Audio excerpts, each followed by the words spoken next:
दोस्तों, एक एसपी साहब जो अपना भेष बदलते हैं और भेष बदलने के बाद अपनी पत्नी से मिलने के लिए चले जाते हैं, जो काफ़ी दिनों से उनसे अलग रह रही थी। उसके बाद जैसे ही जाकर वो अपनी पत्नी की हालत देखते हैं तो फूट फूट कर रोने लगते हैं। दोस्तों, क्या थी स्टोरी, किस वजह से दोनों अलग रह रहे थे और क्या कारण था जो एसपी साहब भेष बदल कर वहाँ पर आए थे। पूरी कहानी के बारे में जानने से पहले वीडियो को अंत तक जरूर देखिएगा। यह कहानी राजस्थान के एक छोटे से गांव की है, जहां पर एक लड़की रहा करती है जिसका नाम है कविता। दोस्तों, कविता के घर में कविता और उसके पापा केवल रहा करते थे। कविता के पिता चाहते थे कि मेरी लड़की पढ़ लिख कर एक अच्छी नौकरी पाले, क्योंकि कविता के पिता जो पहले से ही सरकारी नौकरी कर रहे थे। सरकारी नौकरी की वजह से उसके पिता का जीवन काफ़ी आसानी से बीत गया था, तो इसी वजह से वह चाहते थे कि उसकी बेटी को भी सरकारी नौकरी मिल जाए। इसके बाद दोस्तों, वह लड़की मेहनत करती है और मेहनत करने के बाद उसकी मेहनत रंग लाती है। वह एक सरकारी नौकरी पा जाती है, बैंक में क्लर्क की जॉब पाती है। अब जैसे ही बेटी क्लर्क की जॉब पर लगती है तो उसके बाद उसके पिता उसकी शादी की चिंता करने लगते हैं, क्योंकि बेटी जवान हो गई थी और अड़ोस पड़ोस वाले उसके बारे में बातें करने लगे थे। उसके बाद जो कि लड़की के पिता उसके लिए एक लड़का ढूंढते हैं, जो पास ही शहर में एक लड़का मिल जाता है जिसका नाम अरविंद होता है। अरविंद जो कि एक साइबर कैफ़े चलाया करता है, लेकिन पढ़ने लिखने में वह काफ़ी ज़्यादा होशियार है और मेहनत करता है और सोचता है कि मैं पढ़ लिख कर एक अच्छी नौकरी को हासिल जरूर करूँगा। अब जैसे ही कविता के पिता अरविंद को देखते हैं तो एकदम से अपनी बेटी के लिए उसे पसंद कर लेते हैं और वो अपनी बेटी को जाकर बताते हैं कि बेटी, लड़का बहुत ही होशियार है, उसे देखने से पता चल रहा था कि किसी न किसी बड़ी पोस्ट पर वो जरूर पहुंचेगा, तो तुम उससे शादी कर लो। बेटी अपने पिता की बात मान जाती है और अरविंद से शादी करने के लिए तैयार हो जाती है। दोस्तों, उसके बाद अरविंद और कविता दोनों की धूमधाम से शादी हो जाती है। शादी होने के बाद कविता दुल्हन बनकर अरविंद के घर पर पहुंच जाती है। अब जैसे ही कविता दुल्हन बनकर अरविंद के घर पर आई थी तो अरविंद से बहुत ज़्यादा प्यार किया करती है और दोनों खुशी से जीवन अपना व्यतीत करते हैं। कविता अरविंद के माता पिता का भी अच्छी तरह से ख्याल रखती है, उनका सम्मान करती है और उनकी अच्छी तरह से सेवा कर रही थी और साथ में अपनी बैंक की नौकरी भी कर रही थी, वहीं से अपना ड्यूटी भी जाया करती थी और इसी तरह से उनका समय बीत रहा था। अरविंद जो कि पढ़ने लिखने में काफ़ी ज़्यादा होशियार है, तभी वो यूपीएससी का एग्ज़ाम देने के लिए पहुंच जाता है और यूपीएससी का एग्ज़ाम देने के बाद वापस घर आता है। तो कुछ दिनों के बाद जब रिजल्ट आता है तो उसे पता चलता है कि यूपीएससी के अंदर उसका सिलेक्शन हो गया है। अब जैसे ही टेस्ट के अंदर उसका सिलेक्शन होता है तो वह इस बात से बड़ी खुशी होता है और वह इस बात का पूरा श्रेय अपनी पत्नी को देना चाहता है, क्योंकि वो पिछले कई सालों से टेस्ट की तैयारी कर रहा था, लेकिन आज तक उसका टेस्ट कभी निकला नहीं था। वो हमेशा फेल होया करता था और आज पहली बार उसने इस टेस्ट को क्लियर कर लिया था। इसके बाद यह खुशी अपने पूरे परिवार को बताता है और परिवार के साथ मिलकर इस खुशी को अच्छी तरह से सेलिब्रेट करता है। कविता भी अरविंद की इस बात से बड़ी खुश होती है कि उसका पति कितना अच्छा है, उसने टेस्ट क्लियर कर लिया है और उसका श्रेय मुझे दे रहा है। उसके बाद धीरे धीरे इसी तरह से समय व्यतीत होता है। अब अरविंद ट्रेनिंग के लिए चला जाता है और ट्रेनिंग कंप्लीट होने के बाद अरविंद एसपी बन जाता है। एसपी बनने के बाद जहां उसकी पोस्टिंग हुई थी वह क्षेत्र में कार्यभार संभालता है। उसके बाद वो अपनी पत्नी के साथ हंसी खुशी जीवन बिता रहा था। लेकिन दोस्तों, तभी अरविंद को महसूस होता है कि उसकी जो पत्नी है वो जॉब करती है और वह भी जॉब करता है। न तो माता पिता के लिए उसके पास टाइम है और न ही एक दूसरे के लिए टाइम है।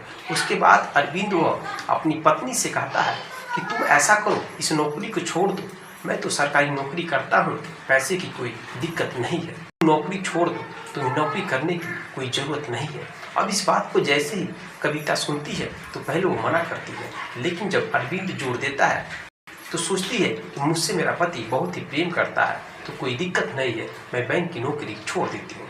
उसके बाद दोस्तों, कविता उस बैंक की नौकरी छोड़ देती है और अरविंद के घर पे रहकर अरविंद की अच्छी तरह से ख्याल रखा करती है। उसके साथ माता पिता की भी सेवा कर रही थी।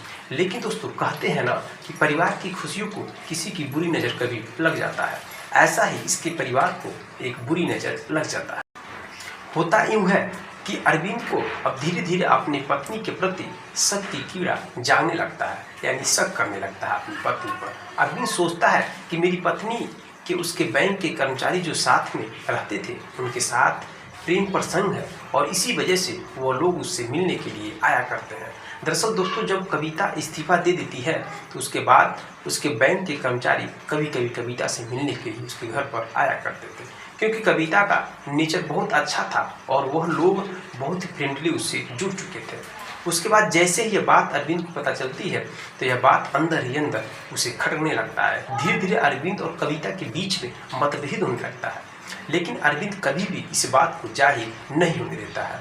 ऐसे ही करके कुछ दिन और बीत जाते हैं। तभी एक दिन विकास अपने साथियों के साथ पार्टी करने के लिए गया था और पार्टी के अंदर वह इस बात को सोच रहा था, शराब पीता है और यह बात अपने दिमाग से बार बार पूछता था कि मेरी पत्नी चरित्रहीन है, वह अपने सहकर्मियों के साथ अवैध संबंध में रहती है। इसके बाद वो शराब पीकर वापस घर पर आ जाता है और जैसे ही घर पर आता है तो देखता है कि उस सहकर्मी उसकी पत्नी से मिलने के लिए आए हैं, उनका हालचाल पूछ रही है और दोनों आपस में बात कर रहे हैं। जैसे उसके साथ बैठा हुआ दिखता है तो बातें करते हुए वो एकदम से अपनी पत्नी को गाली देने लगता है।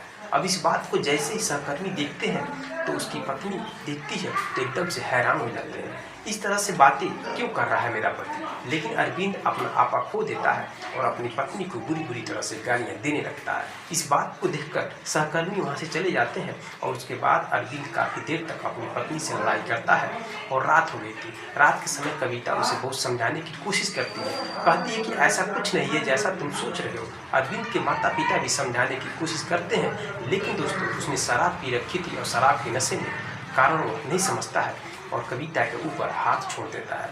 दोस्तों उसके बाद कविता बड़ी परेशान हो जाती है और रात के समय में अपने पिता के पास फ़ोन करती है और अपने पिता से कहती है, पिताजी मुझे इस घर में एक सेकेंड भी नहीं रहना है, आप यहाँ पर आइए और मुझे ले जाइए। उसके बाद कविता का पिता उसे समझाने की कोशिश करते हैं।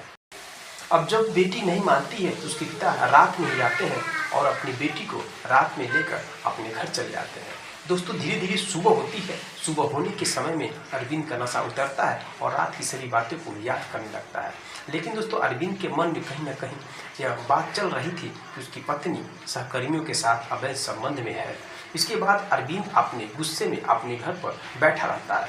धीरे धीरे कुछ समय व्यतीत हो जाता है। कविता सोचती है कि उस टाइम तो उसने शराब पी रखी थी, लेकिन बाद में वो मुझे लेने के लिए आएगा। लेकिन अरविंद उसे लेने के लिए कभी नहीं जाता है।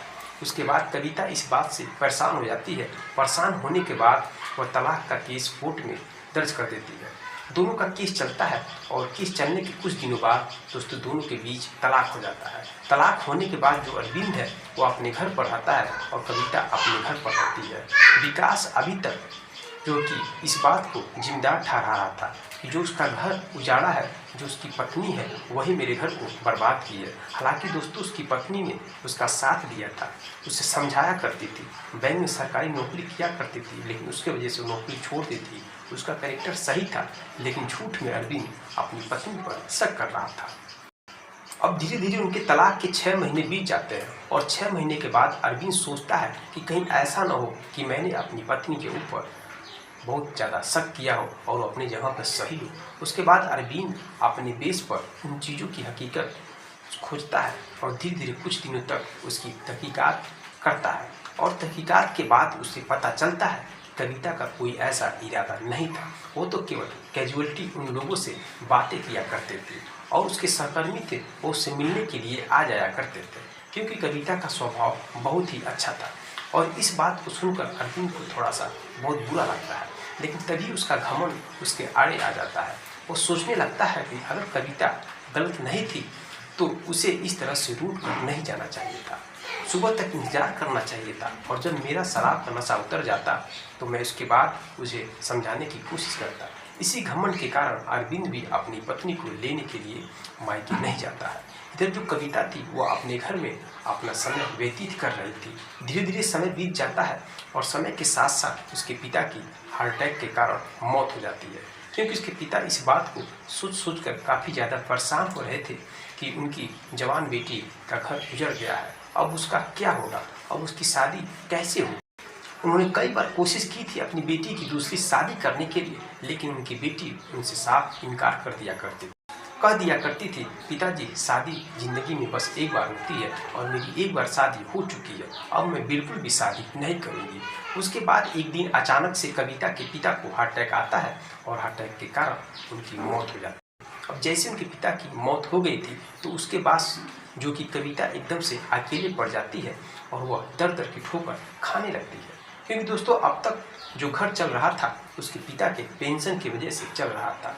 इसके बाद कविता कई बार अपनी उस नौकरी को दोबारा पाने की कोशिश करती है, लेकिन दोस्तों सरकारी नौकरी नहीं मिल पाती है।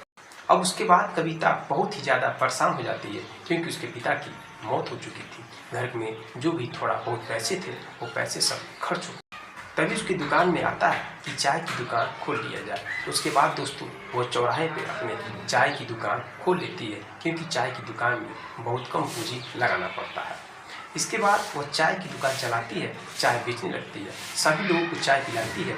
दोस्तों वो दुकान चौराहे पर थी और एक चौराहे पर जो गांव वाले चाय पीने के लिए आया करते थे, जो कोई लोग उस गांव से निकल कर जाते थे, वहाँ के कुछ लोग भी उस दुकान पर चाय पीने के लिए जाया करते थे। धीरे धीरे इस तरह से समय बीत रहा था और समय के साथ साथ जो कविता है उसकी चाय की दुकान ठीक ठाक चलने लगती है। उसका दिन यूं ही कट रहा था। अब इधर जो अरविंद है वो अपने गुस्से को लेकर ऐसे ही बैठा रहता था और धीरे धीरे उन दोनों के तलाक हुए 4 साल बीत जाते हैं। अब 4 साल के बाद अचानक से अरविंद को एक शादी का निमंत्रण आता है और निमंत्रण के दौरान अरविंद उस शादी में पहुंच जाता है। वहां जाने के बाद वह शादी का माहौल देखता है और जैसे ही शादी का माहौल देखता है दोस्तों तो उसे अपनी पत्नी याद आने लगती है। वो सोचने लगता है कि मैं कितना बुरा हूँ, मैं अपनी वजह से ही अपने गृहस्थ को उजाड़ दिया हूँ। एक छोटे से शक के कारण मेरी पत्नी मुझे छोड़कर चली गई। दोस्तों उसके बाद वो अपना भेष बदलकर अपनी पत्नी से मिलने के लिए चला जाता है। ड्राइवर को बोलता है, ड्राइवर गाड़ी चालू करता है और बैठकर जाने लगता है। तभी जैसे गांव के नज़दीक पहुंचता है वैसे चौराहे पर रुकता है और ड्राइवर से बोलता है, ड्राइवर तुम मुझे यहीं पर उतार दो और मैं इस चौराहे पर पता लगाता हूँ किसी भी तरीके से कि मेरी पत्नी कहाँ है। दोस्तों पता लगाने के लिए वो सबसे पहले एक चाय की दुकान पर जाता है चाय पीने के लिए, और जो चाय बना रहा था वो कोई जेंट्स नहीं, एक लेडीज थी, एक औरत थी। जब वो चाय पीने के लिए जाता है तो दोस्तों जैसे ही उस महिला को देखता है तो उसकी आंखें फटी की फटी रह जाती है, क्योंकि वह उसी की तलाकशुदा पत्नी थी, यानी कि कविता थी। अब दोस्तों अंदर ही अंदर रोने लगता है, तो किसी भी तरह से अपने आप को संभालता है, बोलता है, मैडम एक चाय दे दीजिए मुझे। अब दोस्तों वो औरत जैसी आवाज़ सुनती है तो उसे कुछ ना कुछ शक होने लगता है। ये तो लग रहा है मेरा तलाकशुदा पति है, लेकिन अच्छे से पहचान नहीं पाती है क्योंकि वो भेष बदला हुआ था। अब दोस्तों चाय बनाती है और चाय देती है पीने के लिए, और वो चाय पीता है और बार बार उस औरत की तरफ देख रहा था, अपनी पत्नी के बारे में सोच रहा था कि मेरी वजह से मेरी पत्नी आज रोड पर आ गई है, चाय बेच रही है। इधर उसकी पत्नी भी थोड़ा अंदर ही अंदर सोच रही थी, लेकिन अच्छे से समझ नहीं पाती है कि ये मेरा पति है।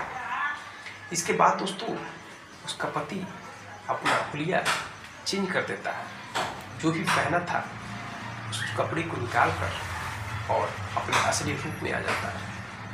अब वो कहता है, गीता मैं तुम्हारा पति, मुझे माफ़ कर दो, मुझसे बहुत बड़ी गलती हो गई, मेरी वजह से तुम्हारी ज़िंदगी बर्बाद हो गई है। मैं कितना बड़ा इंसान हूँ, मैं कितना बेवकूफ़ इंसान हूँ, तुम्हारे कैरेक्टर पर मैं झूठ मूठ शक कर रहा था। दोस्तों कविता जब देखती है तो हैरत में पड़ जाती है, उसके आँख से आंसू की धार बहने लगता है।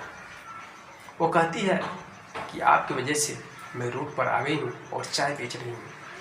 अब आप क्या चाहते हैं मुझसे, क्या करने के लिए यहाँ पर आए हैं? दोस्तों कविता थोड़ा सा भी सोच नहीं पाती है, उसका पति उससे मिलने के लिए आया है और उसे हमेशा अपने साथ लाने के लिए आया है। अब दोस्तों उसका पति कहता है कि देखो मैं हाथ जोड़ रहा हूँ, किसी भी तरह का शोरगुल मत करो और मैं तुमको लेने आया। आज के बाद मैं तुम्हें कभी भी धोखा नहीं दूंगा, कभी भी तुम्हारे ऊपर शक नहीं करूंगा, तुम मेरे साथ चलो। लेकिन दोस्तों कविता को विश्वास ही नहीं होता है कि कितने बड़ा अधिकारी फिर से वो मुझे लेने के लिए आया है। हम दोनों के बीच तलाक हुए 4 साल हो गए। लेकिन दोस्तों उसका पति बार बार रिक्वेस्ट करता है। रिक्वेस्ट करने के बाद पत्नी मान जाती है और तुरंत वो अपने ड्राइवर को फ़ोन करता है। ड्राइवर गाड़ी लेकर आता है और अपनी पत्नी को चौराहे पर ही गाड़ी में बैठाता है। और चौराहे के सभी लोग जब देखते हैं तो दंग रह जाते हैं। एक चाय बेचने वाली औरत इतने बड़े आदमी के, अधिकारी के गाड़ी में क्यों बैठ कर जा रही है? लेकिन दोस्तों उस चौराहे के कुछ लोग इस बात को जानते थे, कुछ लोग उसके पति को पहचानते थे। तो सब लोग एक दूसरे से बात करते हैं, सबको मालूम चल जाता है यह वही व्यक्ति है जिसका 4 साल पहले तलाक हुआ था। अब दोस्तों वो अपनी पत्नी को गाड़ी में बैठाता है और अपने घर लाता है और फिर से एक नई जिंदगी की शुरुआत कर देता है। तो दोस्तों इस कहानी से आपको यही सीख लेना चाहिए कि अगर घर परिवार चलाना है तो एक दूसरे के ऊपर भरोसा करना बहुत जरूरी है। क्योंकि बहुत सारा परिवार ऐसा है जो कि विश्वास न होने की वजह से, शक के वजह से वो परिवार टूट जाता है, बिखर जाता है। इस वजह से परिवार को चलाना है तो सबसे बड़ा मूल मंत्र है विश्वास करना। आप विश्वास करिए और शक थोड़ा सा भी होता है अपने फैमिली में तो उसको तुरंत बात करके अपने उस शक की कीड़ा को बाहर निकालिए। अगर शक आज करेंगे कल करेंगे, एक दिन वो शक इतना बड़ा कर जाएगा आपके दिमाग में, फिर आपका परिवार टूटने लगेगा, आपका परिवार टूट जाएगा, बिखर जाएगा। इसलिए दोस्तों एक कहानी सुनाने का मतलब मेरा सिर्फ यही है कि आपको जागरूक और सतर्क करना। मिलते हैं दोस्तों नेक्स्ट कहानी में, नेक्स्ट वीडियो के साथ। तब तक के लिए जय हिंद। और साथ में अगर आपको वीडियो अच्छा लगा तो छोटा सा प्यारा सा कमेंट बॉक्स में कमेंट जरूर करिएगा और आप किस राज्य से देख रहे हैं मेरा वीडियो ये भी कमेंट कर दीजिएगा। जय हिंद, जय भारत।